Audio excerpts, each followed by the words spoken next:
भीषण जी के शरणागति का मूल रहस्य आज हम सुंदरकांड की इन पंक्तियों से समझेंगे। अब कृपाल निज भक्ति पावनी, देहु सदा शिव मन भावनी। अब तो है कृपालु, शिव जी के मन को सदैव प्रिय लगने वाली अपनी पवित्र भक्ति मुझे दीजिए। एव मस्तु कही प्रभु रंधीरा, मांगा तुरंत सिंधु कर नीरा। और ईश्वर ने एव मस्तु ऐसा ही हो कहकर रणधीर प्रभु श्री राम जी ने तुरंत ही समुद्र का जल मांगा। यद्यपि सका तब इच्छा नाही, मोड़ दर्शु अमोघ जगमाई। अस कही राम तिलक तहि सारा, सुमन मृष्टि नभ भई अपारा। और कहा, हे सका, यदि तुम्हारी इच्छा नहीं है पर जगत में मेरा दर्शन अमोघ है, वह निष्फल नहीं जाता है। ऐसा कहकर श्री राम जी ने उनको राज तिलक कर दिया।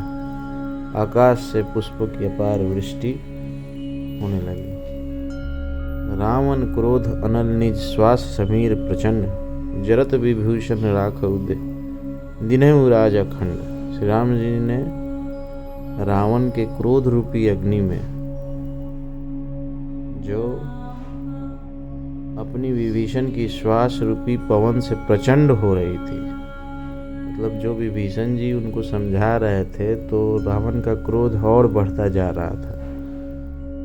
तो जलते हुए विभीषण को बचा लिया और उसे अखंड राज्य रामचंद्र जी ने दे दिया। जो संपत्ति शिव रावण ने नहीं दिए दशमात, सोई संपदा विभस नहीं सकुची दिन ही रघुनाथ। शिव जी ने जो संपत्ति रावण से खुश होके लंका दी थी, जब उन्होंने 10 सिरों की बलि देने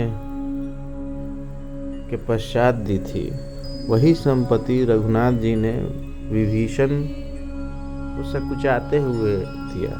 कहने का मतलब, जब वो शरणागत हुए तो उन्हें लगा कि ये भी कम है जो मैं दे रहा हूं। ये तो मीनिंग सुंदरकांड के शाब्दिक रहस्यों का है। और सबसे जो इम्पोर्टेंट इसमें से पंक्ति है वो ये है कि अब कृपाल निज भक्ति पावनी, देहु सदा शिव मन भावनी। शिव के प्रकार की भक्ति मुझे दीजिए। शिव जैसा भक्ति प्राप्त करना अल्टीमेट है। मतलब ऐसी भक्ति सब कोई चाहते हैं, और विभीषण ने वैसी ही भक्ति मांगी। शिव कैसी भक्ति करते हैं? शिव को ईश्वर के अलावा कोई चीज याद नहीं है, वो लीन है ईश्वर में। तो विभीषण ने वैसी भक्ति मांगी। वैसी भक्ति ही असली शरणागति है। तो हमारे अंदर भी वो शिव है, और हमारे शिव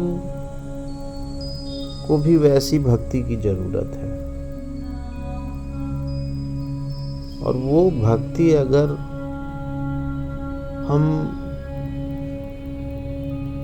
प्रभु से मांग रहे हैं और प्रभु हमें वो दे रहे हैं, तो विभीषण को उन्होंने दिया इसलिए क्योंकि उनकी शरणागति हो गई वैसी। इसको इस संदर्भ में समझते हैं कि हम क्या कर रहे हैं, क्या नहीं कर रहे हैं, इससे कोई लेना देना नहीं है। अगर आप किसी परिस्थिति में आप शरणागत हो जाते हैं, प्रभु मैंने जो किया सो किया, आज से मैं सिर्फ तुम्हारे शरणागत हूँ। और नोइंगली और अननोइंगली वी आर सरेंडर्ड। हम लोग शरणागत हैं भी, पर हमें पता नहीं है। तो इन को जान लेना कि हम शिव की तरह उस भक्ति को प्राप्त कर लें, यही गूढ़ रहस्य है अध्यात्म का। शिव को का जो फोटो हम लोग देखते हैं, जो मूर्तियों में देखते हैं और कहीं भी देखते हैं, तो उसमें देखते हैं कि वो आंख बंद किए हुए हैं और ध्यानस्थ हैं, और कहीं भी बैठ के वो ध्यानस्थ हैं। तो वो ध्यानस्थ क्या हैं? उन्होंने अपने इंद्रियों पे कंट्रोल करके ईश्वर में लगा लिया है। जितने भी महापुरुष हुए, सत्पुरुष हुए, जितने भी संत हुए, उन्होंने यही समझाने का कोशिश किया है कि आप सब सारे चीज़ों को भूल के ईश्वर के चरणों में अपनी उपस्थिति दर्ज करा दें। प्रभु, मेरा स्थान सिर्फ तुम्हारे चरणों पे है और कोई स्थान मेरा नहीं है। वैसी शरणागति होती है तो ईश्वर भी सोचते हैं कि इसको अब तो मैं सारा चीज ही, अखंड विश्व ही दे देता हूँ, अखंड ब्रह्मांड ही दे देता हूँ। तो इसीलिए विभीषण को सकुचाते हुए उन्होंने लंका दिया। देने की इच्छा तो उनको पूरे ब्रह्मांड की थी। ऐसी शरणागति किसी की हो जाती है तो उससे बचा क्या रह गया? क्योंकि when you become surrendered to the fate, तो आप हर चीज में सहमत हो जाते हैं। आपका मन मर जाता है, आपकी कोई इच्छाएं मर जाती हैं। You do not need anything। आप सब चीज ईश्वर में लीन होके सब ईश्वर का ही समझते हैं। तो उस स्थिति में तो वो उसे कितना भी कुछ दिया जाए वो कम है। तो प्रभु का भी दया का वर्णन है यहाँ पे। और भक्ति भाव का अल्टीमेट मीनिंग यही है कि देहु सदा शिव मन भावनी, कि शिव के प्रकार भक्ति दीजिए। तो हम सब के अंदर वो शिव है और हम सब का काम है कि उस शिव को समझ लेना और वो भक्ति जो ईश्वर का हमें चाहिए, हम खुद ही वो शिव हैं जिसे उस भक्ति के अंतिम प्रकाष्ठा पे पहुंचना है। तो बिना समय गवाए जिस स्थिति में भी हैं, सरेंडर होइए और शिव की तरह सरेंडर होइए कि कुछ नहीं चाहिए, हर चीज ईश्वर का है। तो जितना भी आपको मिले वो कम ही है।